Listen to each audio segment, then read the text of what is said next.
Hello everyone. इस video में हम देखेंगे छत्तीसगढ़ व्यापम के लेबर इंस्पेक्टर का पेपर है ये, जो कि प्रीवियस ईयर का 2018 का है। तो हम इसमें देखने वाले हैं मिसलेनियस क्वेश्चन, जो कि तो कुछ हिस्ट्री से रिलेटेड हैं।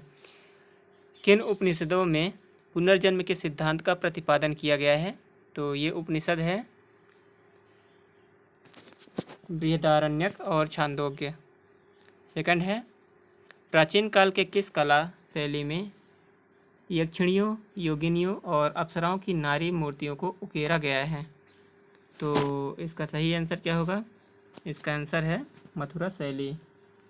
मथुरा शैली में ये यक्षिणियों, योगिनियों और अप्सराओं की नारी मूर्तियों को उकेरा गया है। थर्ड क्वेश्चन है, किस मुगल बादशाह के शासनकाल में भारतीय चित्रकला में यूरोपीय प्रभाव परिलक्षित हुआ है? तो इसका सही आंसर क्या होगा? इसका आंसर है Jahangir. Option number C correct है। चौथा प्रश्न है, कल्हड़ की राजतरंगिणी के अतिरिक्त किस लेखक ने एक अन्य राजतरंगिणी की रचना की? तो इसका आंसर क्या होगा? जोन राज। पांचवा प्रश्न है, जालंधर के बयाजिद अंसारी ने सूफीवाद के किस पंथ की स्थापना की? प्रश्न फिर से रिपीट कर रहा हूँ। जालंधर के बयाजिद अंसारी ने सूफीवाद के किस पंथ की स्थापना की थी? तो इसका आंसर क्या होगा? इसका आंसर है रोशनिया पंथ की स्थापना की थी बयाजिद अंसारी ने। छठवां प्रश्न है, वर्ष 2018 के रमन मैगसेसे पुरस्कार के लिए किसका चयन किया गया था?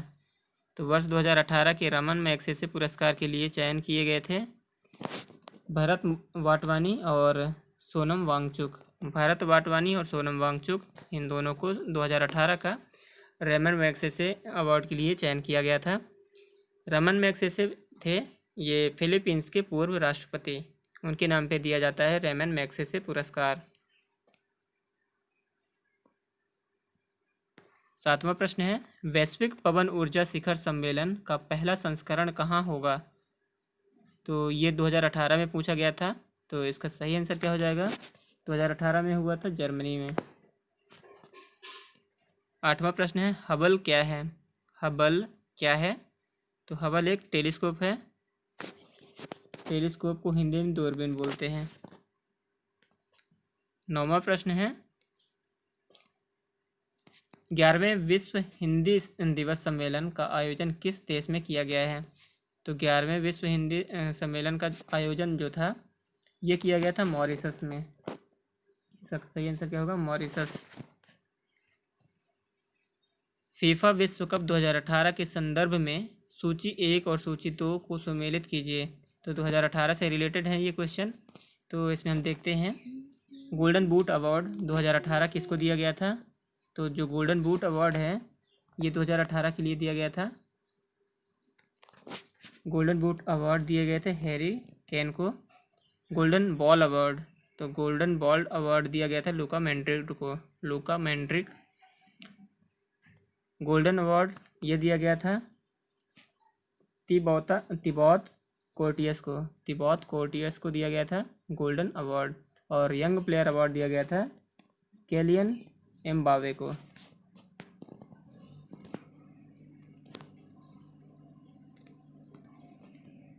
जो 11वां प्रश्न है, आईसीसी हॉल ऑफ फेम 2018 की सूची में किस भारतीय क्रिकेट खिलाड़ी को सम्मिलित किया गया है?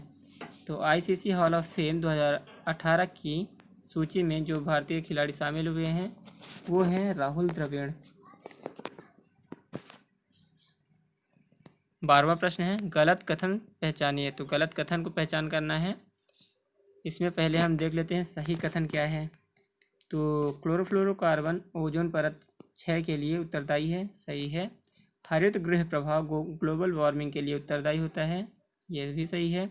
ओजोन सूर्य से पृथ्वी तक अवरक्त विकिरण को पहुंचने नहीं देता है। ओजोर यहाँ पे ये लिखा गया है ओजोर, तो यहाँ पे ओजोर नहीं होना चाहिए था, ओजोन होना चाहिए था। सूर्य से पृथ्वी तक अवरक्त विकिरण को पहुँचने नहीं देता है। अम्ल वर्षा का मुख्य कारण नाइट्रोजन एवं सल्फर के ऑक्साइड हैं, ये भी सही है। अगर यहाँ पे ओजोन होता तो सही हो जाता। प्रश्न संख्या 13 है, वायुमंडल से ऊंचाई के संबंध में सही घटना क्रम चुनिए। तो वायुमंडल से ऊंचाई के संबंध में सही घटना क्रम को चुनना है। तो सबसे पहले कौन सा स्फीयर आता है? ट्रोपोस्फीयर सबसे पहले आता है, ट्रोपोस्फीयर, फिर स्ट्रेटोस्फीयर, फिर मेसोस्फीयर, फिर थर्मोस्फीयर। ये ऑर्डर होना चाहिए। तो अब देख लीजिए कौन सा ऑर्डर दे के रखा है। तो सबसे पहले यहाँ पे देखना है वायुमंडल से ऊंचाई के संबंध में। तो सबसे पहले हमें कौन सा देना है? जो सबसे ऊंचा है। तो सबसे ऊंचा देखा जाए तो सबसे ऊंचे में आता है थर्मोस्फीयर, फिर उसके बाद आता है मेसोस्फीयर, फिर आता है स्ट्रेटोस्फीयर और सबसे नीचे होता है ट्रोपोस्फीयर। तो ऐसे देख सकते हैं 2 1 3 4। ये नीचे से ऊपर जाने का ऑर्डर होता है और ये इसको उल्टा कर देंगे तो ऊपर से नीचे आने का ऑर्डर हो जाएगा।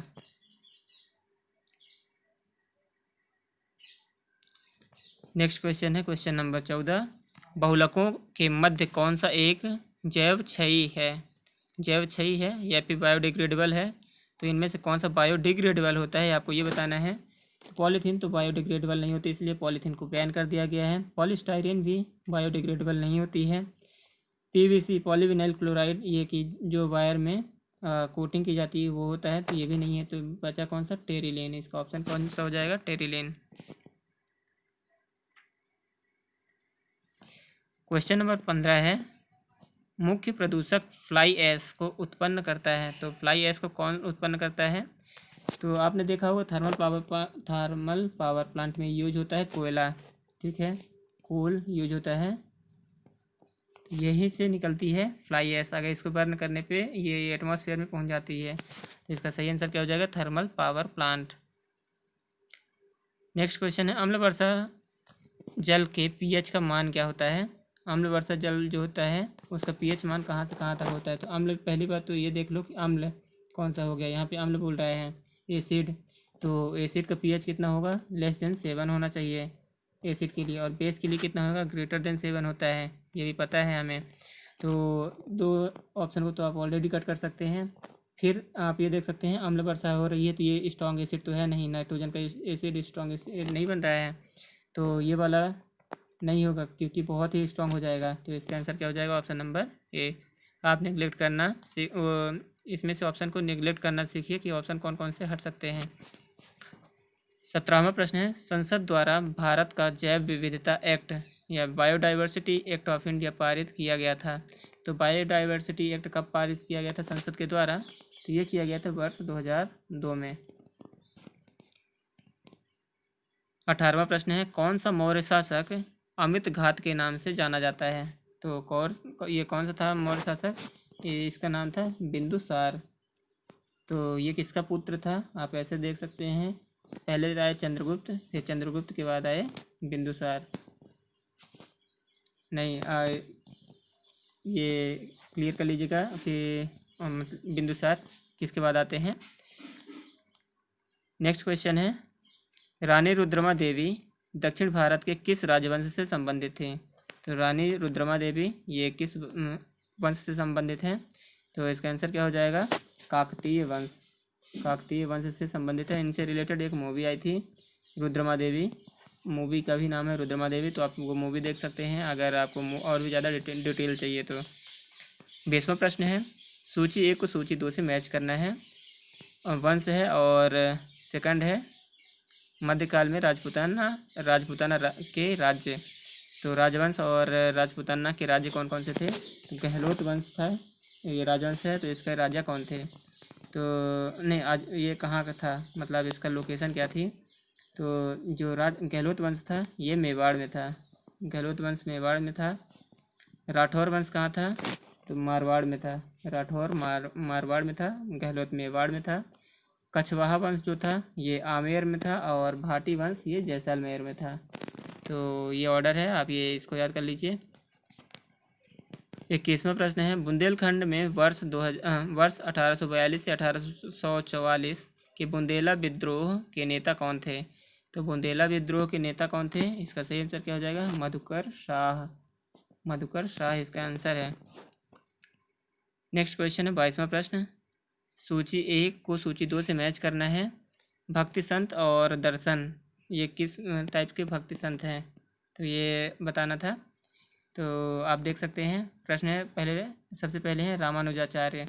तो रामानुजाचार्य जो थे ये थे विशिष्ट द्वैतवाद से रिलेटेड हैं। माधवाचार्य जो थे ये द्वैतवाद से हैं, माधवाचार्य द्वैतवाद से। निम्बार्काचार्य जो थे ये थे द्वैताद्वैतवाद से। और वल्लभाचार्य थे शुद्ध द्वैतवाद से। वल्लभाचार्य शुद्ध द्वैतवाद से। 23वां प्रश्न है, वर्ष 1929 में इलाहाबाद में आयोजित प्रथम अखिल भारतीय राष्ट्रीय मुस्लिम सम्मेलन की अध्यक्षता किसने की थी? तो प्रथम अखिल भारतीय राष्ट्रीय मुस्लिम सम्मेलन जो हुआ था इसकी अध्यक्षता की थी अब्दुल कलाम आज़ाद। अब्दुल कलाम या फिर अबुल कलाम आज़ाद, आप यहाँ से वो कर सकते हैं, अबुल कलाम आज़ाद। नेक्स्ट क्वेश्चन है, वर्ष 1946-47 की अंतरिम सरकार में वल्लभ भाई पटेल किस विभाग के मंत्री थे? तो 1946-47 में जो वल्लभ भाई पटेल को मंत्रालय दिया गया था वो था गृह मंत्रालय। आप ये मुझे कमेंट बॉक्स में कमेंट करके बताइए कि इन्होंने कितनी रियासतों को एक किया था। नेक्स्ट क्वेश्चन है, वर्ष 2017-18 के चतुर्थ त्रैमासिक के लिए स्थिर कीमतों पर क्या आर्थिक वृद्धि दर अनुमानित की गई थी? तो इकोनॉमिक जो ग्रोथ रेट जो थी वर्ष 2017-18 के लिए वो थी अनुमानित 7.7%। क्वेश्चन नंबर 26 है, भारत में वर्ष 2017-18 के लिए स्थिर कीमतों पर क्या विशुद्ध प्रति व्यक्ति आय या नेट पर कैपिटा इनकम अनुमानित की गई थी? तो इसका आंसर क्या हो जाएगा? उस टाइम पे ये थी 86,860 रुपये।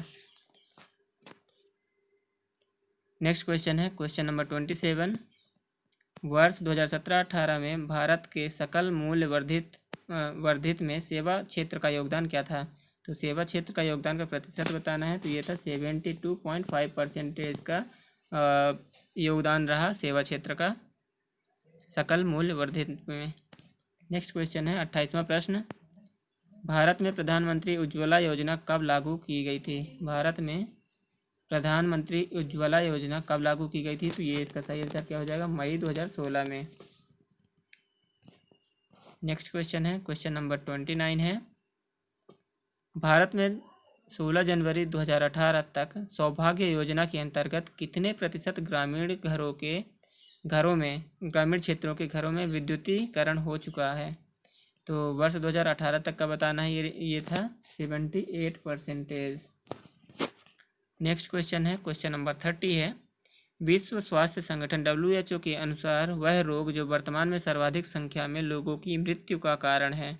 तो 2018 में जो ये रोग था उसका नाम था तपेदिक ट्यूबरकुलोसिस टीबी जिसको बोलते हैं। वर्ल्ड टीबी डे कब होता है आप ये मुझे कमेंट बॉक्स में कमेंट करके बता सकते हैं। नेक्स्ट क्वेश्चन है क्वेश्चन नंबर 31 है, मैच करना है, इसमें से कौन सा करेक्ट मैच नहीं है? तो विद्युत का सर्वोच्च चालक होता है चांदी, ये बिल्कुल सही है। सर्वाधिक पाई जाने वाली धातु है, तो ये गलत है, सर्वाधिक पाई जाने वाली धातु ये नहीं होती है। नेक्स्ट क्वेश्चन है, सर्वाधिक आघातवर्ध्य धातु कौन सी है? सोना करेक्ट है। इसीलिए जो जे थॉमसन थे उन्होंने अपने एक्सपेरिमेंट के लिए गोल्ड की झिल्ली बनाई थी, गोल्ड फॉयल का यूज़ किया था। सबसे हल्की धातु है लिथियम, ये भी बिल्कुल सही है। नेक्स्ट है क्वेश्चन नंबर 32, इसमें बताना वैज्ञानिक क्रिया और अवस्था बतानी है। तो देखते हैं पहला क्वेश्चन, वाष्पन। तो वाष्पन किस में होता है? वाष्पन मतलब भाप में बदलना, तो द्रव से गैस में होना चाहिए। तो इसका सही आंसर क्या हो जाएगा? पहला ही। ऊर्ध्वपातन क्या होता है? तो ये होता है द्रव से, ऊर्ध्वपातन क्या होता है? ठोस से द्रव में, ठोस से गैस में, हाँ ठोस से गैस में होगा ऊर्ध्वपातन, सही है। फिर है हिमन, मतलब बर्फ बनना, तो द्रव से ठोस में बनना, सही है। विगलन, गलन मतलब होता है ठोस से द्रव में बनना, और संघनन मतलब होता है गैस से द्रव में बनना। नेक्स्ट है विद्युत चुंबकीय विकिरणों को ऊर्जा के घटते क्रम में बताना है। तो विद्युत चुंबकीय विकिरण जो होते हैं उसको ऊर्जा के घटते क्रम में लगाना है ऑर्डर में। तो इसका आंसर कैसे बनेगा? अवरक्त, परावैंगनी, रेडियो और सूक्ष्म तरंग, तो माइक्रोवेव, ये इसके हिसाब से। तो इसका सही आंसर क्या हो जाएगा? जो कि घटते ऊर्जा, सबसे ज़्यादा ऊर्जा किसकी होती है सबसे पहले हमको उसको लगाना है। तो सबसे ज़्यादा ऊर्जा वाला कौन सा होता है? परावैंगनी, यू भी बोलते हैं इसको। ये हो गया सबसे पहले। फिर उसके बाद आएगा अवरक्त, अल्ट्रावायलेट, अवरक्त हो गया, परावैंगनी, अवरक्त, अल्ट्रावायलेट हो जाएगा ये, अवरक्त अल्ट्रावायलेट। और फिर होता है उसके बाद सूक्ष्म तरंग, फिर उसके बाद हो जाएगा रेडियो तरंग। नेक्स्ट है मानव किडनी पथरी में उपस्थित मुख्य रासायनिक यौगिक कौन सा होता है? तो अगर जिसको भी पथरी हो जाती है उसमें मुख्य जो यौगिक प्रेजेंट होता है वो होता है calcium oxalate. Calcium oxalate main problem create करता है। नेक्स्ट है कौन सा एक सामान्य रूप से प्रयुक्त प्रदीप्त ट्यूब लाइट पर मुद्रित रहता है? तो ट्यूब लाइट पर क्या मुद्रित रहता है? 6500 के। नेक्स्ट है कौन सा दर्रा शिवालिक पर्वत श्रेणी में है? तो कौन सा दर्रा शिवालिक पर्वत श्रेणी में है ये बताना है। तो ये सही कौन सा हो जाएगा? जोजिला दर्रा। जोजिला दर्रा जो है, ये जोजिला पास जो है ये शिवालिक पर्वत श्रेणी में स्थित है। आप मुझे ये कमेंट बॉक्स में कमेंट करके बताइए कि जोजिला दर्रा इस टाइम पे कौन सी यूनियन टेरिटरी के अंदर आता है। इस क्वेश्चन का आंसर मैं बता दे रहा हूँ, ये आता है J&K में। नेक्स्ट है क्वेश्चन नंबर 37 है गोदावरी, कृष्णा, कावेरी और माही ये बताना है और उनके उद्गम स्थल बताना है। तो गोदावरी नदी कहाँ से निकलती है? इसका सही आंसर क्या हो जाएगा? त्र्यंबक की पहाड़ी से। नेक्स्ट है कृष्णा नदी कहाँ से निकलती है? तो ये निकलती है महाबलेश्वर से। कृष्णा नदी निकलती है महाबलेश्वर से। फिर आ गया कावेरी नदी, तो कावेरी नदी निकलती है कुर्ग से। और माही नदी निकलती है मेहद झील से। माही नदी मेहद झील से। नेक्स्ट है क्वेश्चन नंबर 38 है राष्ट्रीय जनसंख्या नीति 2000 के मुख्य बिंदु है। राष्ट्रीय जनसंख्या नीति 2000 के मुख्य बिंदु क्या हैं? तो इसका आंसर क्या हो जाएगा? शिशु मृत्यु दर को कम करना ये था। जन्म एवं विवाह का पंजीयन ये भी था। 14 वर्ष तक के बच्चों को अनिवार्य निःशुल्क शिक्षा देना ये भी सही था। मतलब ऑल ऑफ द एबव होना चाहिए। नेक्स्ट है क्वेश्चन नंबर 39 भारत की जनगणना 2011 के अनुसार किस राज्य में साक्षरता का प्रतिशत सबसे कम है? तो सबसे कम साक्षरता प्रतिशत वाला जो राज्य था वो बिहार था। इसकी कैपिटल पटना। नेक्स्ट है क्वेश्चन नंबर 40 है विश्वेश्वरैया लौह इस्पात कारखाना कहाँ स्थित है? तो विश्वेश्वरैया लौह इस्पात कारखाना जो है ये बेलारी में स्थित है, बेलारी। नेक्स्ट है क्वेश्चन नंबर 41 है कौन सा आणविक ऊर्जा बोर्ड का स्टेशन नहीं है? तो आणविक ऊर्जा बोर्ड का स्टेशन इनमें से पहला तो रावत भाटा है, फिर है कलपक्का में भी है, नरोरा में भी है, तो बचा जादूगोड़ा। ये जादूगोड़ा में नहीं है। इसका आंसर क्या हो जाएगा? ऑप्शन नंबर सी। नेक्स्ट है किस विधेयक या प्रस्ताव को 2/3 बहुमत से विधानसभा द्वारा पारित होना चाहिए? तो आप देखते हैं पहले विधान परिषद के उत्साधन के लिए प्रस्ताव। विधान परिषद के उत्साधन के लिए प्रस्ताव जो है तो ये क्या होना चाहिए? 1/2 से पास होना चाहिए, सही है। फिर विधान परिषद के सृजन के लिए प्रस्ताव, तो ये भी 1/2 से पास होना चाहिए। फिर संवैधानिक संशोधन विधेयक और शासकीय विधेयक, इसके लिए बहुमत आवश्यक होता है। पूर्ण बहुमत में भी इम्पोर्टेंट होगा। नेक्स्ट है क्वेश्चन नंबर 43 यदि एक विधेयक विधानसभा द्वारा पारित होने पर विधान परिषद भेजा जाए और इसी बीच विधानसभा विघटित हो जाए तब क्या होगा? तो क्या होगा? विधेयक व्यापकगत हो जाएगा। विधेयक जो है वह व्यापकगत हो जाएगा। 44वां प्रश्न है, सही इसमें से कौन सा है वो बताना है आपको, करेक्ट कौन सा है। तो राष्ट्रपति संसद का सत्र आहूत करता है, तो संसद का सत्र आहूत करता है, सही है। राष्ट्रपति लोकसभा भंग कर सकता है, तो लोकसभा को भी भंग कर सकता है लेकिन राज्यसभा को भंग नहीं कर सकता है। थर्ड है, राष्ट्रपति सदन का सत्रावसान कर सकता है, तो ये भी सत्रावसान कर सकता है। और सदन को स्थगित कर सकता है, ये नहीं कर सकता है। नेक्स्ट है क्वेश्चन नंबर 45। क्वेश्चन नंबर 45 है, अनुच्छेद 12 में कौन से राज्य की परिभाषा में शामिल किए गए हैं। तो राज्य की परिभाषा में कौन शामिल किया गया है, तो इसका आंसर क्या हो जाएगा, देख लेते हैं। भारत सरकार शामिल है। संसद ये भी शामिल होती है। सर्वोच्च न्यायालय ये नहीं है। राज्य सरकार शामिल है और विधान सभा शामिल है। उच्च न्यायालय को शामिल नहीं किया जाता है। ठीक है। नेक्स्ट है, संविधान के अनुच्छेद 300A आर्टिकल 300A है में से क्या प्रावधानिक है। तो इसका आंसर क्या हो जाएगा, इसका आंसर हो जाएगा ऑप्शन नंबर डी, किसी व्यक्ति को विधि के प्राधिकार से सुरक्षित उसकी संपत्ति से वंचित वंचित नहीं किया जाएगा। तो ये होना चाहिए। नेक्स्ट है क्वेश्चन नंबर 47 है, कौन सी शक्ति राज्यपाल को नहीं दी गई है।